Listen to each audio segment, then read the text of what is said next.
കൊച്ചിയിലെ പങ്കാളിയെ ക്രൂരമായി മർദ്ദിച്ച കേസിൽ യുവമോർച്ച ജില്ലാ ജനറൽ സെക്രട്ടറി ഗോപു പരമശിവനെ മരട് പോലീസ് കസ്റ്റഡിയിൽ ആവശ്യപ്പെടും. ഇന്നലെ കോടതിയിൽ ഹാജരാക്കിയ പ്രതിയെ റിമാൻഡ് ചെയ്തിരുന്നു.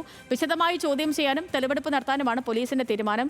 സൈഫുനീസ് അലിയാറാണ് വാർത്തയുടെ വിശദാംശങ്ങളുമായി നമുക്കിപ്പം തത്സമയം ചേരുന്നത്. Saifu, good morning. ഈ ഗോപു തന്നെ പോലീസിൽ പോയി പരാതിപ്പെടുന്നു, യുവതിയെ കാണുന്നില്ലെന്ന്. പിന്നീട് പോലീസാണ് യുവതിയെ കണ്ടെത്തുന്നത്. ഈ യുവതിയെ കണ്ടെത്തിയതിന് ശേഷമാണ് ഇയാളുടെ നടക്കുന്ന ക്രൂരതയൊക്കെയും പുറം ലോകം അറിയുന്നത്. ഒരു ചാർജർ കൊണ്ട് പരമാവധി ഒരു സ്ത്രീയെ ഉപദ്രവിച്ച് അവശയാക്കുന്ന രീതി, ക്രൂരമായി ഒരു യുവതിയെ എത്രത്തോളം എന്തൊക്കെ ചെയ്യാൻ പറ്റും അത്രത്തോളം ചെയ്ത ഇയാളുടെ ഓരോ ചെയ്തികളായിട്ട് പുറത്ത് വന്നുകൊണ്ടിരിക്കുകയാണ്. അന്വേഷണ സംഘത്തിന്റെ നീക്കങ്ങൾ എങ്ങനെയാണ് സേഫു?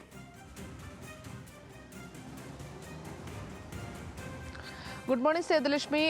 അതിക്രൂരമായ മർദ്ദനമായിരുന്നു നമ്മൾ ഇന്നലെ കണ്ട ദൃശ്യങ്ങളിൽ നിന്ന് വ്യക്തമാക്കുന്നത്. കാരണം കഴിഞ്ഞ 5 വർഷമായി ഗോപു പരമശിവം ഈ യുവതിയെ ക്രൂരമായി മർദ്ദിക്കാറുണ്ടായിരുന്നു എന്ന് യുവതി മൊഴി നൽകിയിട്ടുണ്ട്.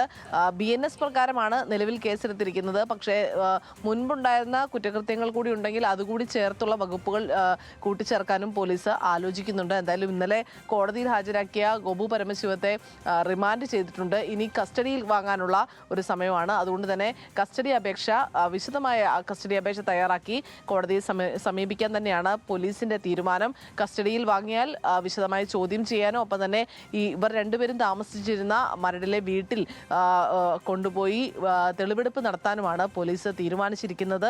ഈ കേസും അറസ്റ്റും ഉണ്ടായതിന് പിന്നാലെ യുവമോർച്ചയുടെ എല്ലാ സ്ഥാനങ്ങളിൽ നിന്നും ഇയാളെ നീക്കിയിട്ടുണ്ട് എന്നാണ് നേതൃത്വം അറിയിക്കുന്നത്.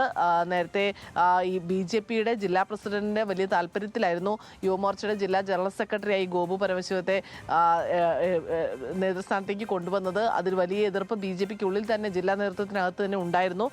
എന്തായാലും ആ സ്ഥാനങ്ങളിൽ നിന്നെല്ലാം തന്നെ ഇപ്പോൾ ഗോപു പരമശിവത്തെ ഒഴിവാക്കിയിട്ടുണ്ടെന്നാണ് അറിയാൻ ലഭിക്കുന്ന വിവരം. ഒപ്പം തന്നെ ഈ യുവതിക്ക് വധഭീഷണി ഉണ്ട് എന്ന് ഇന്നലെ യുവതി നമ്മളോട് പറയുകയും ചെയ്തിട്ടുണ്ട്, മാധ്യമങ്ങളോടക്കം പറഞ്ഞിട്ടുണ്ട്.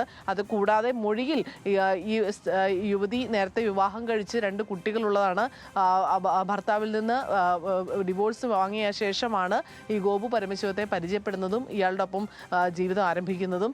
ഈ ആദ്യത്തെ വിവാഹത്തിലുണ്ടായിരുന്ന കുട്ടികളെ കൊല്ലുമെന്ന് ഗോപു പരമശിവം ഭീഷണിപ്പെടുത്തിയെന്നും ഈ യുവതിയുടെ മൊഴിയിലുണ്ട്. അതുകൊണ്ട് തന്നെ ഈ മൊഴികളെല്ലാം തന്നെ കൃത്യമായി പരിശോധിച്ച് എന്തെല്ലാം വകുപ്പുകൾ കൂട്ടിച്ചേർക്കാനാകുമോ ആ വകുപ്പുകളെല്ലാം കൂട്ടിച്ചേർത്ത് കസ്റ്റഡി അപേക്ഷ നൽകാനാണ് പോലീസിന്റെ തീരുമാനം. ഓക്കെ സേഫു, സേഫിനെ സലിയാറാണ് വിവരങ്ങൾ നൽകിയത്.